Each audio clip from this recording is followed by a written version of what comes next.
What's going on, everybody? This is your man, Big Stu, Scott Stewart, or Professor Stewart, depending on how you know me. And we are back with another edition of Dope People, where we highlight and talk to dope people that are doing dope things. And of course, we are not letting you down with this special edition. We have one of the guys with us today, and he's one of my guys because we graduated from grad school together. And so that's a whole nother conversation in itself. And so it's really fun to be able to kind of circle back and catch up with somebody that I spent some really important years with, advancing my education and my degree. So today we have for you none other, and he's in the field of education, obviously, because he wouldn't be here if he wasn't. Mr. The one and only Mr. Jason Harris is with us today. What's up, y'all? What's up, man? Glad to be here, man. I'm glad to be here. It's really an honor, man. It's been a long time, like you said, all the way back from in my early 20s, grad school. You know what I'm saying? It's been, wow. It's full circle, man. Well, look, right now I understand because we're just kind of catching up. We stay in touch through socials, but this is the first time that we've had to kind of sit down and chop it up in a long time. Yeah. So this is indeed. interesting. Indeed. And you're from Chicago. Yeah. Well, the suburbs, We're from the Chicago area. Yes, sir. Yeah, from Chicago area. And now you're in Houston, where you are the 7th and 8th grade math teacher and athletics coach. Is that understand that correct? Yeah, that was my last position. Okay. So last year I was coaching. I've been coaching for about 12 years down here. Okay. And teaching for about 12 years as well. Special ed, special education teacher, taught math, but I'm also teaching this year social development class, which is kids with, it's like an adaptive behavior class, kids with emotional disorders, behavior disorders. So yeah, so that's what I've been doing, man, these 12 years, and it's been quite an adventure. Quite an adventure. Let me introduce you properly. You didn't came on here and took over my show format, doing it your own way. Let me get back to, so that's good. We're going to dig into all of that today, but let me introduce you. In case there's some folks out there, because this show airs all over the world, and in case there's some folks that kind of want to know, well, who is this guy, right? You spent some time at CNA as an account manager, CNA Insurance. You did some HR, some talent acquisition work for Abbott Labs. You worked with Caremark, and again, your grad degree was in marketing, business and marketing, and now you're in education. So that's really good to know, and I really want to be able to tap into kind of your journey. Mm-hmm. Before we go into that, we know a little bit about what you're doing right now. We know a little bit about your past, which includes a lot of corporate business experience. Yeah. Let's get to know you beyond that. On Dope People, we like to do a round for all of our guests of this or that. Are you familiar with this or that? No, let's check it out. So this or that is the little fun icebreaker where I give you two options, and you are to pick one of the two options. So, for example, if I said markers or crayons, you would say, I would say markers. okay, right? And so, and then we go through a number of these, and that's what it is. It helps people kind of understand who you are beyond the resume and the rhetoric, if that makes sense. You down? Got you. Down, man. Let's do it. All right, let's do it. Tesla or Mercedes? Mercedes. All right. Talk or listen? Listen. Batman or Superman? I'm gonna say Superman. Superman. Let's go Android or iPhone? Android. Okay, all right. Cookies or cake? Cake. I'm a cake man. Cake man. Yeah. Ice cream or freeze pop? Ice cream. Mm. Yeah. Library or museum? Museum. Hmm. This is a good one.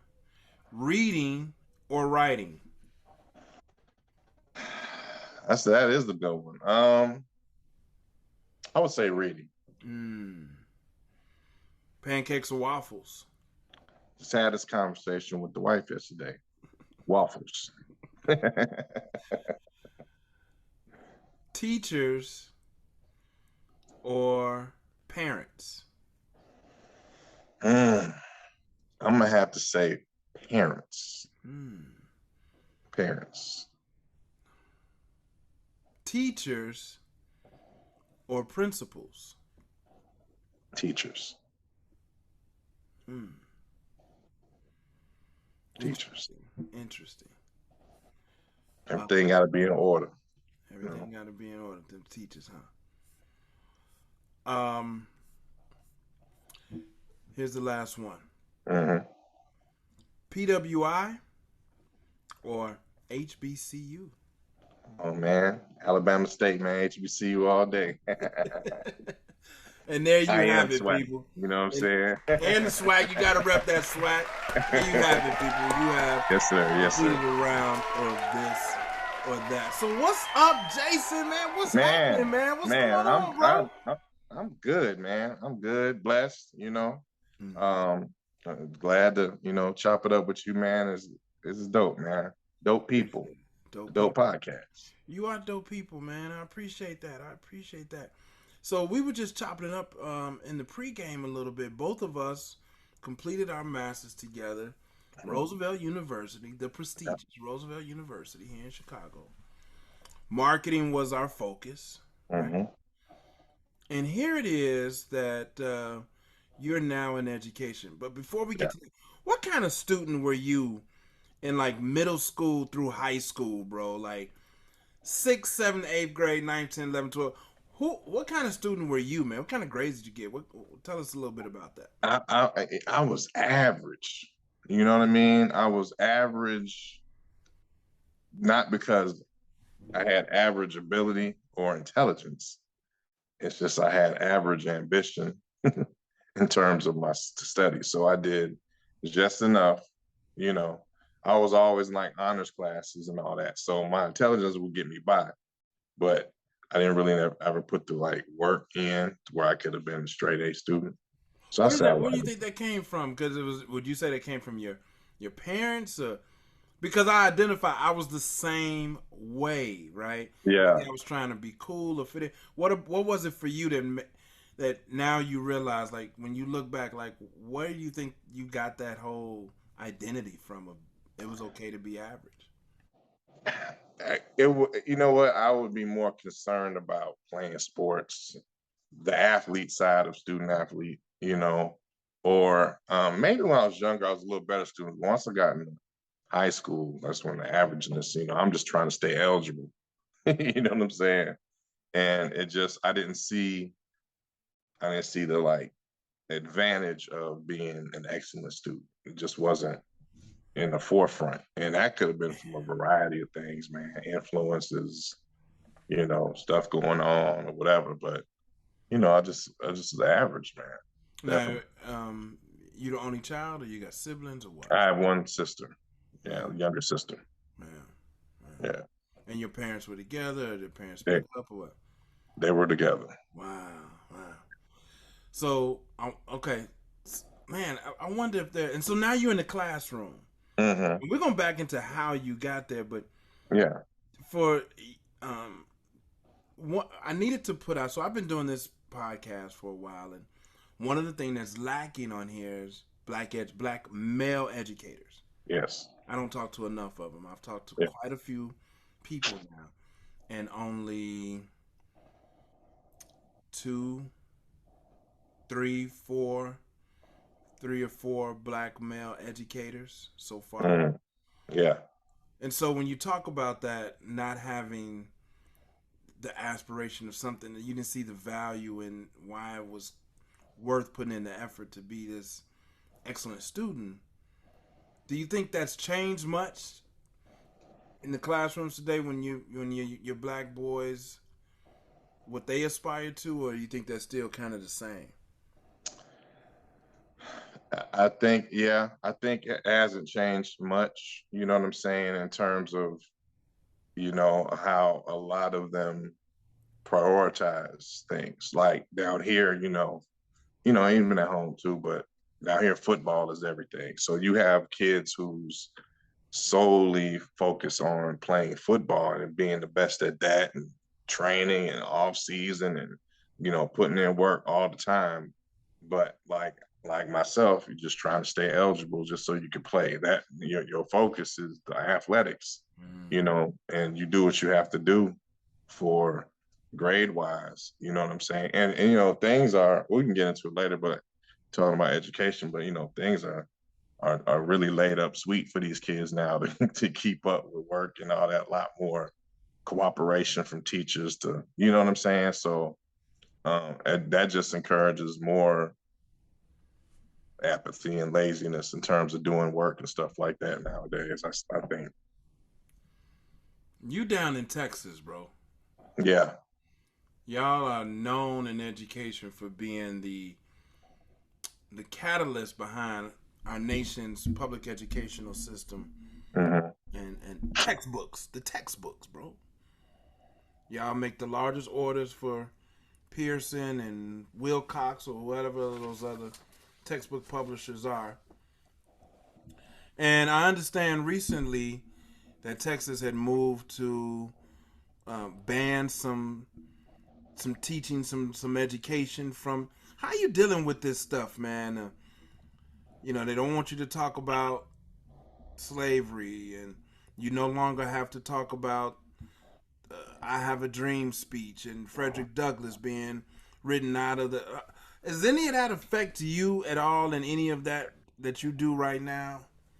Oh, absolutely. I mean, that's why I was like, yo, I'll only teach math because it's the truth at all times. You know what I'm saying? So like I couldn't be a history teacher. You see what I'm saying? Because I just, or I couldn't get with that curriculum and good conscious, you know, teach that. You know what I'm saying? So, um, yeah, I mean, there's always that dilemma because I'm right in it where they, like you say, they write these textbooks and setting the policy that other people are adopting. Um, so it's difficult, because the curriculum is set, and it's watched closely. How in the hell did you get into education? You and I graduated with degrees in marketing, and you Hmm. spent some time in corporate. What happened? What happened? Take us through it. What happened, bro? Yeah, well, it's an interesting ride, man. It all started with how I ended up down here in Texas, um, and it was a situation where I came down. I had an aunt down here, and we visited, from Chicago. Went down there and instantly knew that we belonged here, you know. And so, man, God put things in place for us to meet a transfer with CNA to come down here and work remote. This is back in Wow. 2009. Come down here, work remote for CNA, and my wife's company had a office down here where I'm at now. You know what I'm saying? And it just worked out. And so when I got down here, I'm still working for CNA. Boom, boom, boom. But things in the company, they phased out the division I was in, so I lose my job. So I'm like, okay, my kids are young, and before my job, man, I was traveling. My kids was babies. I was always gone traveling, always on the go. So that was rough. So when I lost my job, I was like, man, I got these babies, and I saw like a sign. They had an alternative certification program and big sign called Texas Teacher. So I would see that billboard. I was like, man, I'm gonna come down here and I'm gonna teach Mm, and coach football. mm, You know what I'm saying? And so I went through the program, was online, knocked it out, got certified, got a job mm. right then, and the rest is history, man. I've been teaching since 2012. And you're in Yeah, your 10 years. You're in your 11th year. yeah, You're in your yeah, yeah, 10th year. yeah. No, I'm sorry, not 2012. Um, no, yeah, it's about 2012. Yeah, so my 10th year. Yeah, Wow. yeah, yeah. Wow. And is it still specifically special ed math or Yeah, no, how did that happen? I've done everything in special ed, man. Okay. Like, I started off in Houston ISD as a behavior teacher for behavior unit. Did that, um, and then I then they got rid of that unit, and then they gave me an autism class, which I had no experience. Now that could be a whole show of that experience that I Placing had. you in a room with students with autism without any experience. No experience, and when I say Who autism, made that decision? Who made that? How did that oh, happen? the principal did like, you going? It was crazy, You man. was You know eating what I'm dog saying? food. You was eating. You had that was the dog food run or something. What? Man, it just put me in there. It's like, yo, you taking this class? Wow. You know what I'm saying? Now And and this how was, was that? Like, did you feel like you were servicing? Like, what did that oh, do it for was you as an well here. educator? It was an experience because these kids were not only autistic, but they had severe behavior issues. Most of them were nonverbals, and a lot of them were, you know, intellectually, had intellectual disabilities. So they're very low functioning.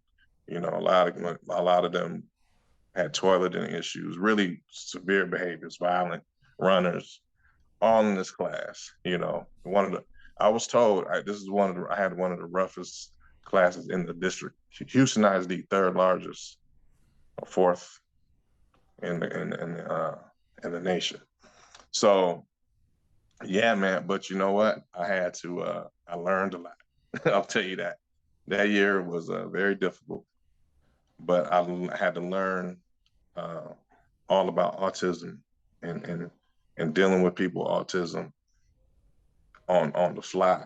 You know what I'm saying? It was like um, trial by fire for certain. But man, but it was rough, man. I almost quit teaching and all that, but I'm glad I made it through because, oh man, everything else has been cake after that, in comparison. But I understand a lot about autism, uh, a lot. You know what I'm saying? So yeah, so I've done that and you know moved to a different district, a lot of different districts in Houston area, and did behavior again for some years, and then I taught math for the last 4, and then I just went back to behavior for a year, for this year. So Okay. yeah, I've seen it all, you know. It sounds like it, man. And so I normally go with these three essential questions, and I'm gonna stick with the three essential questions. I guess I'm learning that there's no real, doesn't have to be a real order. Mhm. What? It was the same question. What's kept you in education after that rough year? Along the lines of, so what's working for you in education? What do you love about the work that you do? What's keeping you here? Man, it's really, man, what's kept me, and specifically in special ed, is just um those are the kids that a lot of people forget about. You know Mm, what I'm saying? And I saw the impact that I had when I was there. You know what I'm saying? So I saw that I was actually good at what I was doing, and I saw the impact, and so that just keeps me going. Um, just seeing results, really. You know what I'm saying? mm, mm, Results, math. Kids who thought they couldn't do math is doing pre-algebra. mm. Kids actually passing the STAR test, which is the standardized test down here. So I've seen a lot of success. So that's what keeps me going. Um, so Yeah. What is what kind of frustrates you when it comes to education? When you think about public education, what's the stuff that kind of keeps you up that, at night that kind of concerns you, man? that's a loaded question because there's there's a lot. It's probably so much I couldn't even get into, but really just the whole system and just the you know, how things are done. As a lot of time, a lot of times, like I said, I'm encouraged for what I can do, but a lot of things that frustrates me and make me want to leave teaching either. I mean, I've been consider I consider it all the time, because it's just I think a lot of the system is set up for kids to fail. You know what I'm saying? For certain kids to succeed, those who got, uh, something that offer, it's set up for them. But other kids, man, it seems like it's just designed for them to just get pushed through and ultimately fail. I mean, I've seen the classroom to prison pipeline in full cycle.